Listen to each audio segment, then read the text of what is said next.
Good morning students. बातें कर रहे थे डी ब्लॉक एलिमेंट्स में संक्रमण तत्व मतलब तेरे ट्रांजिशन मेटल एलिमेंट्स की प्रॉपर्टीज। जो ट्रांजिशन मेटल एलिमेंट्स की प्रॉपर्टीज है वो आपको बुक से भी मिल जाएगी और आपको मैं नोट्स पे प्रोवाइड करवा दूंगा ताकि नोट्स से भी आपको देखने को मिल जाएगी। ठीक है, अब बात करते हैं अपने जो first transition metal element series है उनकी प्रॉपर्टीज। ठीक है, तो हेडिंग लगा लीजिएगा सभी बच्चे। फर्स्ट ट्रांजिशन मतलब प्रथम संक्रमण श्रेणी के तत्वों का गुणधर्मों का अध्ययन। प्रथम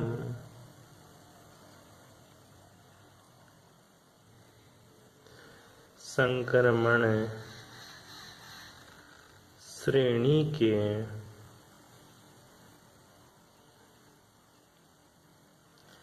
गुणधर्मों का अध्ययन। प्रथम संक्रमण श्रेणी के गुणधर्मों का अध्ययन। ठीक है, कौन कौन से गुणधर्म हैं फर्स्ट ट्रांजिशन सीरीज के। ठीक है, जो तेरी फर्स्ट ट्रांजिशन सीरीज है पहले तो ये देख ले। फर्स्ट ट्रांजिशन मेटल कौन सी है? फर्स्ट ट्रांजिशन मेटल सीरीज वो देखिएगा। जो पहली ट्रांजिशन सीरीज है वो है तेरी स्केडियम से शुरू होती है। विनीता, कृपलानी, मन, फे, को, नी, क्यू, जान जलाती है। ठीक है बेटा, कौन कौन से गुणधर्मों का अध्ययन करेंगे वो भी देख लेना। अभी मैं तेरे को इसका इलेक्ट्रॉनिक कॉन्फ़िगरेशन लिख के बताऊं तो इसमें पर देखते हैं। इसका इलेक्ट्रॉनिक कॉन्फ़िगरेशन होता है 3D1 4s2। इसका electronic configuration 3D2 4s2, 3D4 3D3 4s2। Last वाला देख रहा हूँ बेटा मैं।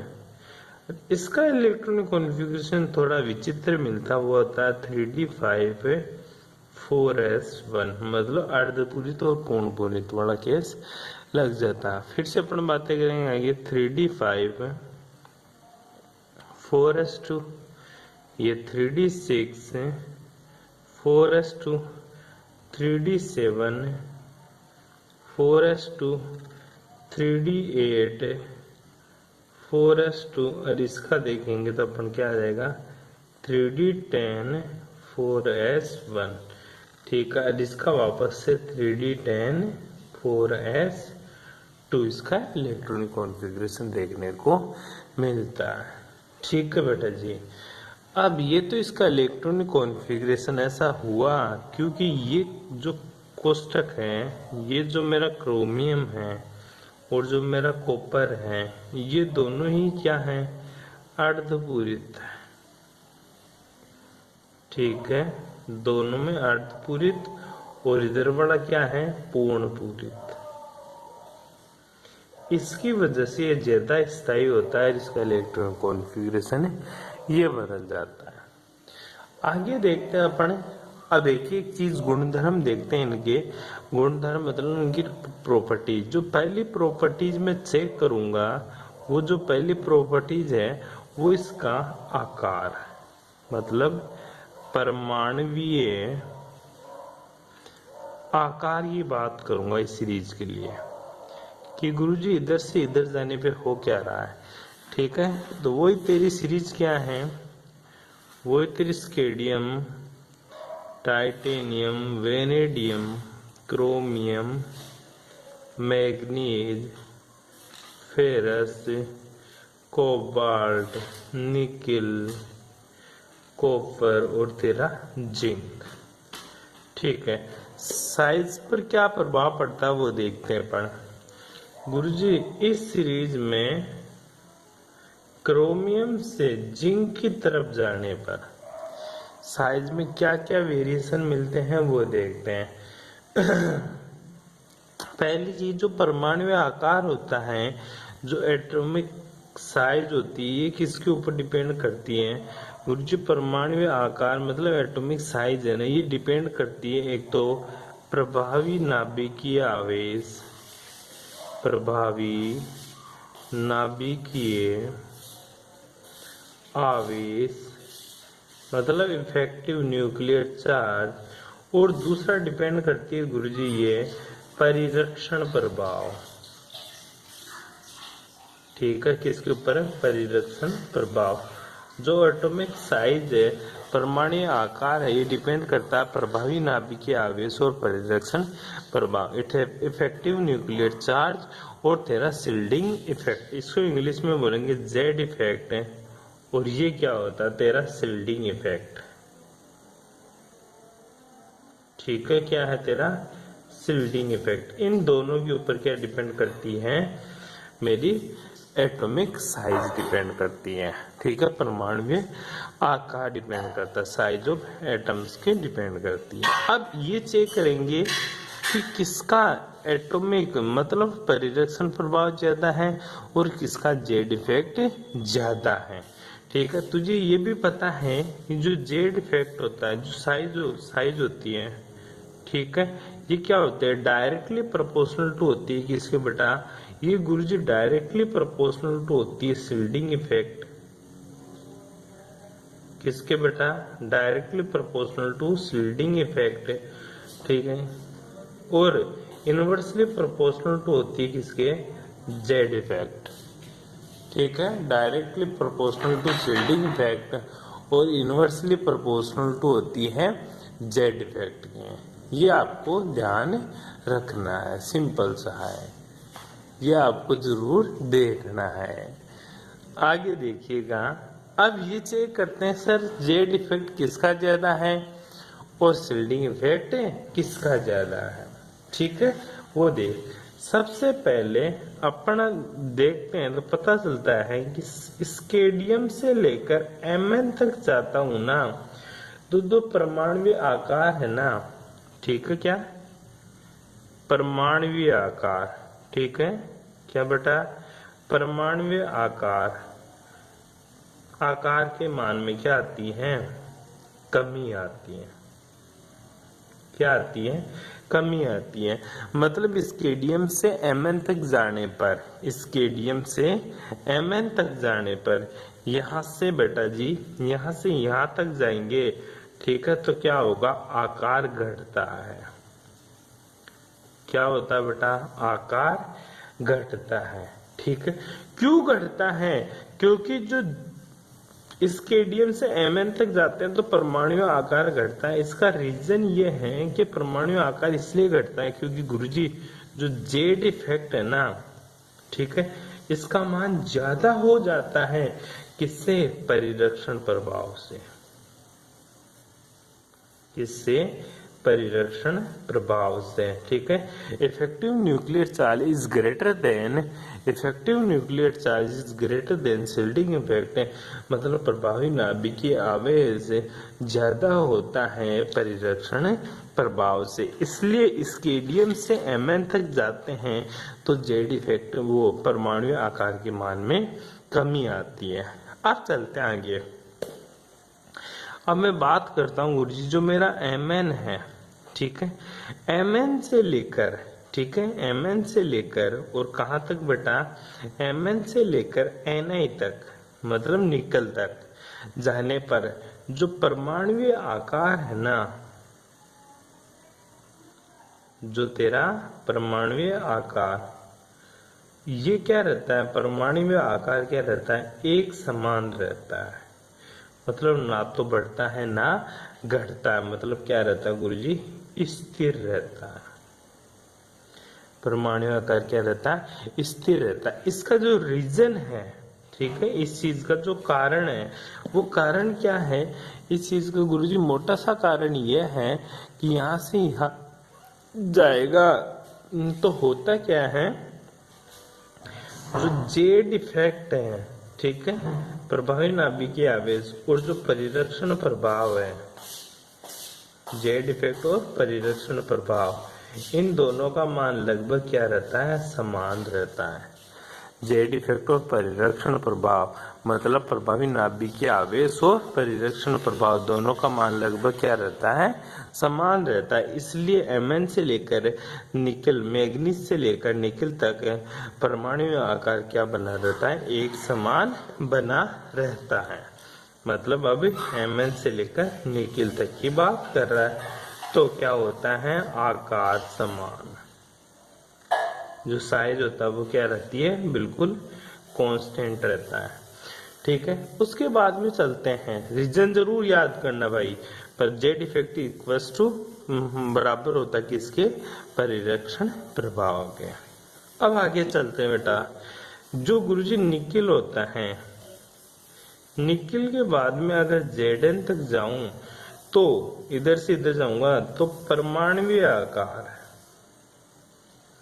क्या बेटा, परमाणु आकार का मान क्या होता है, बढ़ता है। परमाणु आकार के मान में बढ़ोतरी होती है, वृद्धि होती है। क्यों होता है यहाँ पे, ऐसा इसलिए होता है गुरुजी कि जो प्रभावी जेड इफेक्ट है, ठीक है, जेड इफेक्ट का मान कम हो जाता है किससे, परिरक्षण प्रभाव से। किससे बेटा, परिरक्षण प्रभाव से। इसलिए निकिल से जेडन तक की, जेडन की ओर जाने पर परमाणु आकार बढ़ता जाता है। तो ये 3 पॉइंट थे मोटे मोटे, ये तीनों आपको बातें याद रखनी है। क्या, जो परमाणु आकार है, पहला जो इसकी प्रॉपर्टीज है फर्स्ट ट्रांजिशन एलिमेंट्स की, वो पहली प्रॉपर्टीज है इसकी एटॉमिक साइज। एटॉमिक साइज स्केडियम से लेकर Mn तक जाने पर घटती है। क्यों घटती है, क्योंकि Z effect is greater than shielding effect. Second जो बात करें Mn से लेकर मैग्नीज से लेकर निकिल तक परमाणु आकार मतलब एटॉमिक साइज का मान लगभग कांस्टेंट होता है। क्यों, क्योंकि यहाँ पे जेड इफेक्ट और शिल्डिंग इफेक्ट का मान क्या होता है, लगभग समान सा होता है। उसके बाद में अगर मैं बात करना चाहूँ निकिल से लेकर जेडन तक, तो निकिल से जेडन तक जाता हूँ तो जेड इफेक्ट का मान कम होता है परिरक्षण प्रभाव से, शिल्डिंग इफेक्ट से, इसलिए एटॉमिक साइज वापस से बढ़ने लग जाती है। ये बातें आपको समझ में आई या नहीं आई, ये बहुत इम्पोर्टेंट पहली इसकी प्रॉपर्टीज थी एटॉमिक साइज। अब ये तो तेरे काम की बात है, बात ये आती है गुरुजी, एक तो जेड इफेक्ट है और दूसरा परिरक्षण प्रभाव। होता क्या है, जेड इफेक्ट और परिरक्षण प्रभाव होता क्या है, जेड इफेक्ट ऐसा क्या कारनामा करता है जिसकी वजह से परमाणु आकार के मान में कमी आ जाती है, और शिल्डिंग इफेक्ट ऐसा क्या काम करता है जिससे परमाणु आकार के मान में क्या हो जाती है, वृद्धि हो जाती है। और आपने क्या सोच के size is directly proportional to shielding effect और inversely proportional to 1/z effect लगा दिया। ऐसा क्यों लगाया आपने, चलो इसके लिए आपको मैं समझाता हूँ। सोच, ये तेरी न्यूक्लियस है, क्या है, नाभिक है। न्यूक्लियस में क्या होता है बेटा, पॉजिटिव चार्ज होता है। क्या होता है, पॉजिटिव चार्ज होता है। ठीक है, तो पॉजिटिव चार्ज होता है मतलब प्रोटॉन होता है। क्या होता है बेटा, प्रोटॉन। ये तेरा पहला सेल है, क्या है, पहला सेल है। ये तेरा दूसरा सेल है, ठीक है, और ये तेरा कौन सा है, तीसरा सेल है। सिंपल सी बात करें तो ये तेरे 1s ऑर्बिटल है, इसमें ये तेरा 2s है, ये तेरा 2p है। आई बात समझ में, 2p में कितने इलेक्ट्रॉन, 1s में गुरुजी मैंने कितने इलेक्ट्रॉन डाल दिए बेटा, 1s में मैंने 2 इलेक्ट्रॉन डाल दिया, पहला दूसरा। ठीक है, 2s में भी गुरुजी मैंने 2 इलेक्ट्रॉन डाल दिया, और 2p में कितने इलेक्ट्रॉन बेटा, 6 इलेक्ट्रॉन, 2 2 4 और 2 6। ठीक है, अब देखना समझना, इंटरेस्टिंग है बहुत ही। ये न्यूक्लियस जितने 2 2 4 2 6 2 8 2 10 10 इलेक्ट्रॉन डाल दिया तो इन्हें आउटर सोल में, तो प्रोटॉन भी कितने हो गए गुरुजी? 10 प्रोटॉन भी है इसमें। कितने हैं? 10 प्रोटॉन, क्योंकि नाभिक में जितने इलेक्ट्रॉन बाहर चक्कर लगाते हैं नाभिक में उतने ही क्या होते हैं? प्रोटॉन होते हैं। हम बता रहा था परिलक्षण प्रभाव और जेड इफेक्ट में क्या फर्क होता है। मैंने ये बोला सिंपल सा कि मेरे पास क्या है, 2 2 4 2 6 2 8 2 10 इलेक्ट्रॉन है। 10 इलेक्ट्रॉन, जितने इलेक्ट्रॉन होते हैं आप मानते हो उतने ही क्या होते हैं? प्रोटॉन होते हैं। जितने इलेक्ट्रॉन होंगे उतने ही क्या होंगे? प्रोटॉन। अब बात करते हैं कि जेड इफेक्ट क्या होता है, शिल्डिंग क्या होता है। अब देख एक बार के लिए सोच, ये जो 10 इलेक्ट्रॉन है ना तेरे, 10 प्रोटॉन, नाभिक में 10 प्रोटॉन पड़े हैं, ये 10 प्रोटॉन इस 2 इलेक्ट्रॉन को सबसे पहले खींचेंगे। क्यों खींचेंगे? जो जितना पास होगा न्यूक्लियस के उसके ऊपर उतना ही अट्रैक्शन फोर्सेस लगाएंगे। तो इस 10 इलेक्ट्रॉन का 2 इलेक्ट्रॉन के ऊपर सबसे ज्यादा क्या लगता है? Attraction forces. तो प्रोटॉन के द्वारा अर्थात न्यूक्लियस के द्वारा पास वाले सेल में उपस्थित इलेक्ट्रॉन के ऊपर लगाया गया जो अट्रैक्शन फोर्सेज होता है उसी को क्या बोलता हूं मैं? जेड इफेक्ट बोलता हूं। और सबसे ज्यादा जेड इफेक्ट किसके ऊपर लगता है गुरुजी? सबसे ज्यादा जो जेड इफेक्ट लगता है ना वो न्यूक्लियस के जस्ट पास वाले सेल पर लगता है। ठीक है, उसके बाद में इन 2 इलेक्ट्रॉन्स के ऊपर अट्रैक्शन फोर्सेज लगाए, ये 10 इलेक्ट्रॉन। आ रही बात समझ में? अब देख, ये 10 इलेक्ट्रॉन, 10 प्रोटॉन इन 2 इलेक्ट्रॉन के ऊपर अट्रैक्शन फोर्सेस लगाएगा। पहले तो इन 2 के ऊपर लगा रहा था तो इनको रिपेल करने वाला कोई था नहीं। अब ये 2 इलेक्ट्रॉन अंदर की तरफ धसेंगे। क्यों? क्योंकि 10 इलेक्ट्रॉन, 10 प्रोटॉन क्या लगा रहे हैं? Attraction forces. पॉजिटिव नेगेटिव के बीच में अट्रैक्शन चल रहा है, लेकिन इन 2 इलेक्ट्रॉन के ऊपर सेम चार्ज होने की वजह से एक दूसरे को क्या कर रहे हैं? रिपेल कर रहे हैं। देख, समान चार्ज है, इलेक्ट्रॉन इलेक्ट्रॉन के ऊपर नेगेटिव चार्ज है, इलेक्ट्रॉन प्रोटॉन के ऊपर क्या है? Positive charge. यहाँ पे पॉजिटिव, यहाँ पे नेगेटिव, तो अट्रैक्शन फोर्सेज। 10 इलेक्ट्रॉन प्रोटॉन मिलकर 2 इलेक्ट्रॉन को खींच रहे हैं, लेकिन 2 इलेक्ट्रॉन को क्या कर रहे हैं? रिपेल कर रहे हैं। जो 2 इलेक्ट्रॉन को रिपेल कर रहे हैं वही क्या है? परिरक्षण प्रभाव। क्या है बेटा? परिरक्षण प्रभाव। नाभिक के द्वारा इलेक्ट्रॉन के ऊपर लगाया गया आकर्षण बल क्या होता है? जेड इफेक्ट, मतलब इफेक्टिव न्यूक्लियर चार्ज। और नाभिक के द्वारा, नाभिक के बाहर वाले सेल में उपस्थित इलेक्ट्रॉन के द्वारा इन इलेक्ट्रॉन के ऊपर लगाया गया आकर्षण या प्रतिकर्षण क्या कहलाता है?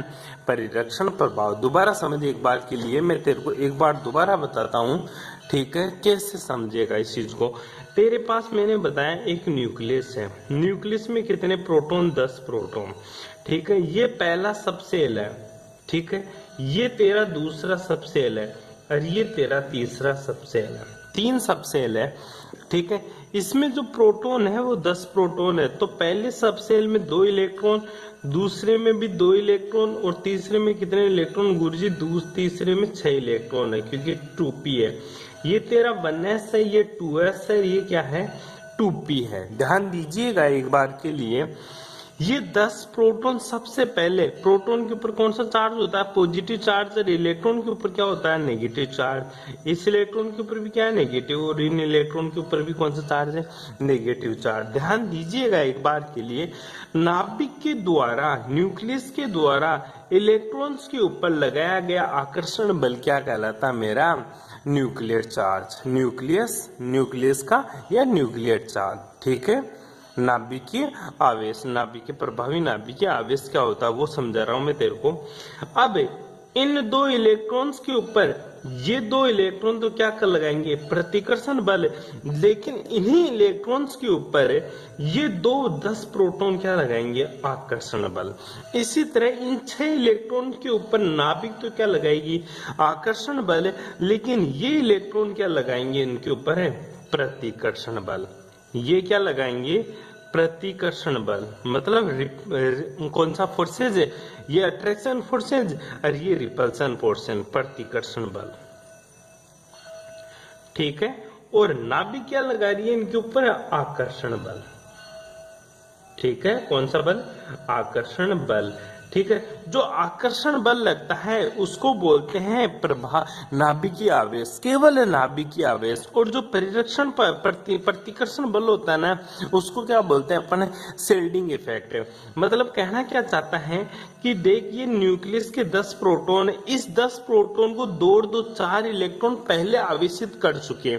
मतलब 10 प्रोटॉन है, 10 प्रोटॉन को 4 इलेक्ट्रॉन तो इसको न्यूट्रल कर चुके, लेकिन कुछ अभी भी इसके पास प्रोटॉन है। वो प्रोटॉन क्या कर रहे हैं, इन न्यूक्लियस, इन इलेक्ट्रॉन को, 2p इलेक्ट्रॉन्स को क्या कर रहे हैं, अपनी ओर खींच रहे हैं, जिसकी वजह से इनमें आकर्षण बल लग रहा है। इसी को बोलते हैं इफेक्टिव न्यूक्लियर चार्ज।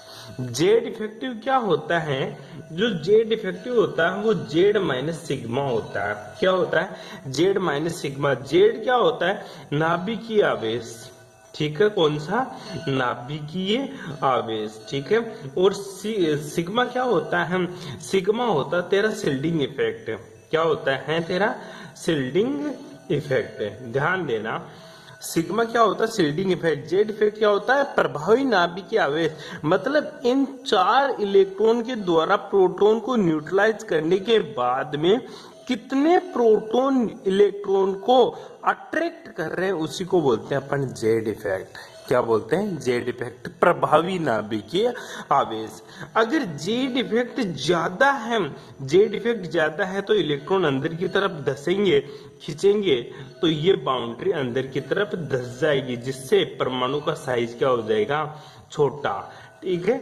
अगर तेरा जेड इफेक्ट क्या है, ग्रेटर देन सिग्मा है, तो क्या होगा, आकार छोटा होगा। ठीक है, क्या होगा, आकार छोटा होगा, मतलब नाभिक अंदर की तरफ धस जाएगी। अगर तेरा जेड इफेक्ट कम है, ठीक है, और शिल्डिंग इफेक्ट ज्यादा है, मतलब ये इलेक्ट्रॉन इसको पूरी तरह शिल्ड कर दे, तो अब क्या लगेगा, अब गुरुजी प्रतिकर्षण बल लगेगा। इलेक्ट्रॉन की वजह से क्या लगेगा, प्रतिकर्षण बल लगेगा, जिससे जो ये बाउंड्री है ना, ये बाहर की तरफ उभर जाएगी। प्रतिकर्षण बल की वजह से इलेक्ट्रॉन ऊपर की तरफ चले जाएंगे, जिसकी वजह से क्या होता है, आकार बढ़ता है। क्या होता है, आकार बढ़ता है। तो तेरे को इतना सा ध्यान रखना, सिग्मा क्या होता है, शिल्डिंग इफेक्ट। जेड इफेक्ट क्या होता है, नाभिक के द्वारा परिरक्षण प्रभाव के बाद में नाभिक के द्वारा इलेक्ट्रॉन पर लगाया गया आकर्षण बल क्या कहलाता है, जेड इफेक्ट। और इलेक्ट्रॉन के बीच में उपस्थित प्रतिकर्षण बल क्या कहलाता है, मेरा शिल्डिंग इफेक्ट कहलाता है। क्या कहलाता है बेटा, शिल्डिंग इफेक्ट। ये तेरे को याद रखनी है, बात इंपॉर्टेंट है। हालांकि तेरे को इतना सा ध्यान रखना है कि जो परमाणु का साइज होता है ना, size is directly proportional to होता है सिग्मा, और इनवर्सली प्रोपोर्शनल टू होता है तेरा जेड इफेक्ट। बस ये बात गांठ बांध ले, ठीक है। ये बातें मैंने तेरे को 11वीं क्लास में भी पढ़ाई थी, ठीक है।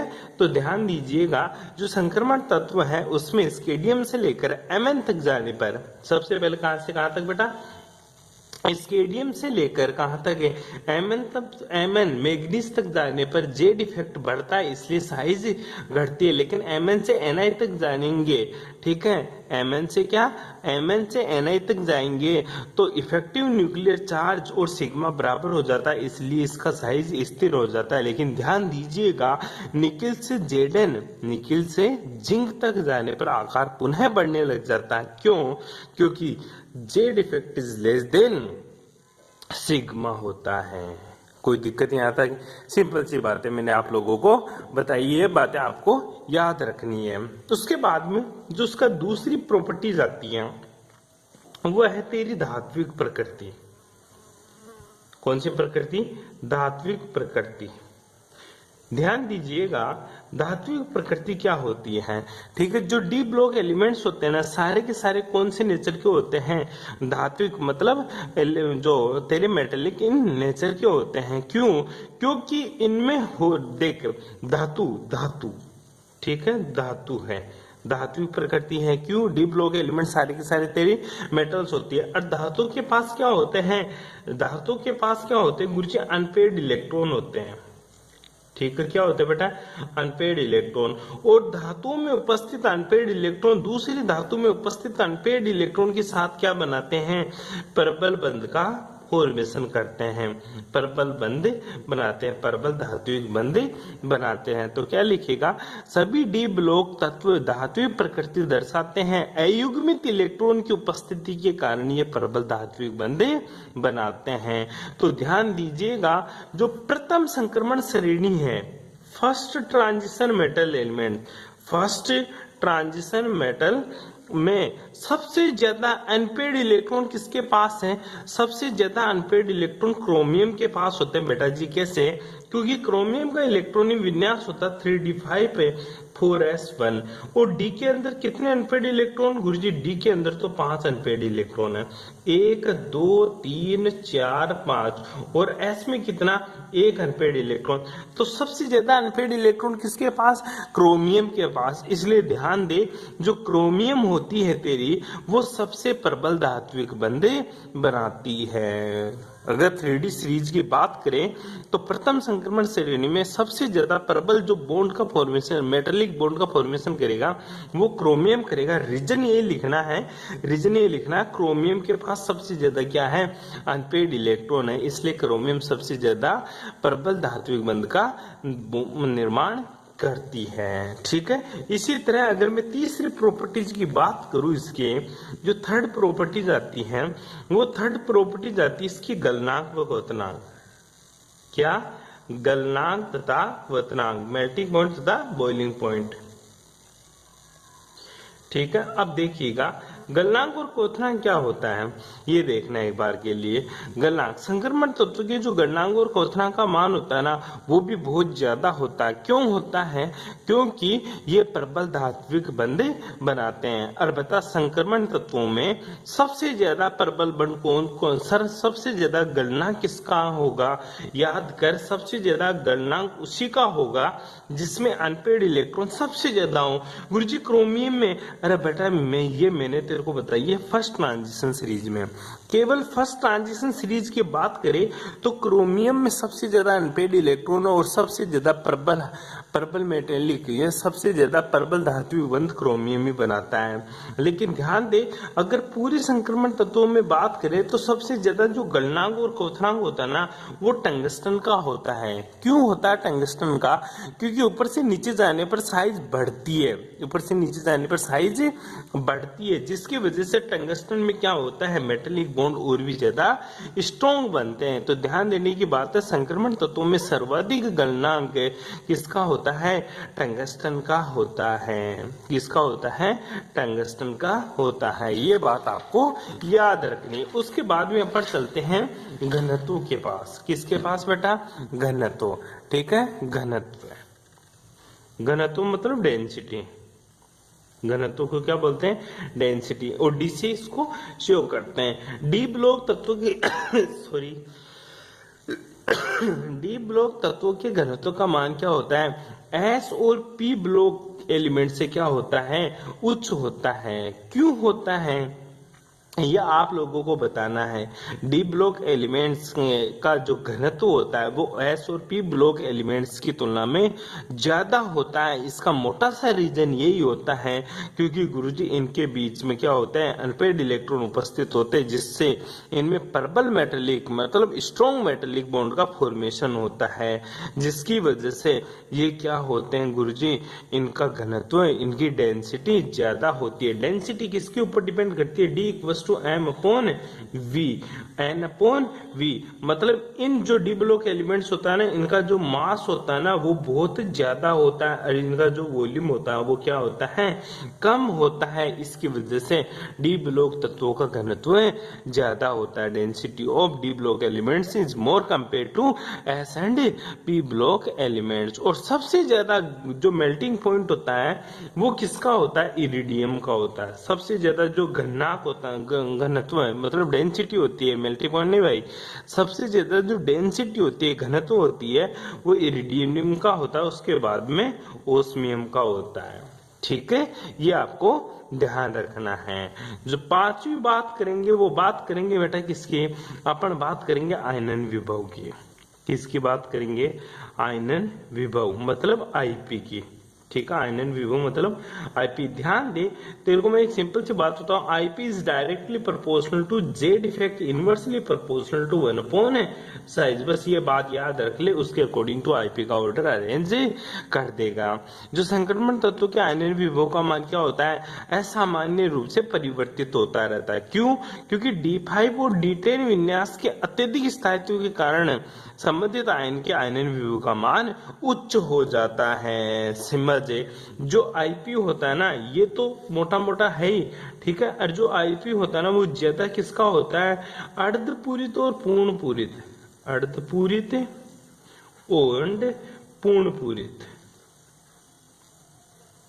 ठीक है, अर्धपूरित और पूर्ण पूरित कक्षकों का जो आयनाइजेशन पोटेंशियल होता है ना, वो सबसे ज्यादा होता है। जैसे मैं बात करूं, ठीक है, एक मैंने क्रोमियम ले लिया, क्रोमियम का इलेक्ट्रॉनिक कॉन्फ़िगरेशन क्या होता है, 3d5 पे और 4s1।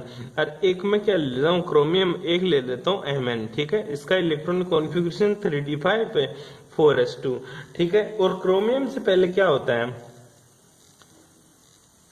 ठीक है, वेनेडियम, वेनेडियम का 3d4 और 4s2 होता है, सॉरी 3d3 4s2 होता है। अब वेनेडियम का जो जेड इफेक्ट, वेनेडियम की बात करें तो वेनेडियम और क्रोमियम में दोनों की बात करें तो ध्यान दीजिएगा, क्रोमियम का साइज वेनेडियम से ज्यादा होता है, क्रोमियम का साइज वेनेडियम से ज्यादा होता है। अगर साइज बढ़ेगा तो आईपी घटेगा, तो क्रोमियम का आईपी कम होना चाहिए, लेकिन देखा जाता है कि क्रोमियम का आईपी किससे ज्यादा होता है, वेनेडियम से ज्यादा होता है। क्यों? क्योंकि अर्धपूरित और पूर्ण पूरित कक्षक, क्रोमियम हाफ फिल्ड होता है, वेनेडियम हाफ फिल्ड नहीं होता, इसलिए वेनेडियम का जो आयनाइजेशन पोटेंशियल होता है वो क्रोमियम से कम होता है, जबकि वेनेडियम का साइज तो क्रोमियम से कम होता है, फिर भी इसका आयनाइजेशन पोटेंशियल क्रोमियम का ज्यादा होता है, क्योंकि अर्धपूरित और पूर्ण पूरित कक्षक का बहुत ज्यादा प्रभाव पड़ता है। इसी तरह अपन छठे पॉइंट की तरफ बढ़ते हैं। 6 नंबर का जो पॉइंट है वो आता है इसकी परिवर्तनशील ऑक्सीकरण अवस्था। मैंने बता दिया 6 नंबर का पॉइंट क्या है, परिवर्तनशील ऑक्सीकरण अवस्था, ठीक है, वेरिएबल ऑक्सीडेशन स्टेट।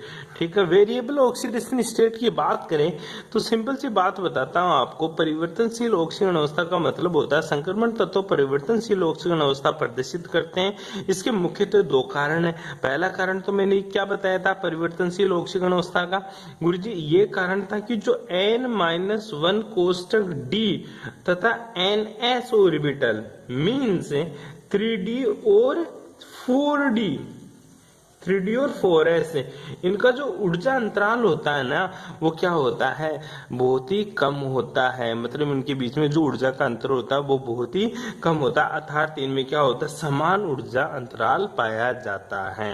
क्या पाया जाता है बेटा, समान ऊर्जा अंतराल पाया जाता है। ये क्या था, तेरा परिवर्तनशील ऑक्सीकरण अवस्था दिखाने के प्रॉपर्टीज थी। अब तेरे को संक्रमण तत्वों की परिवर्तनशील ऑक्सीकरण अवस्था याद करनी है, मोस्टली +2 दिखाता है, बाकी बातें करेंगे नेक्स्ट क्लास।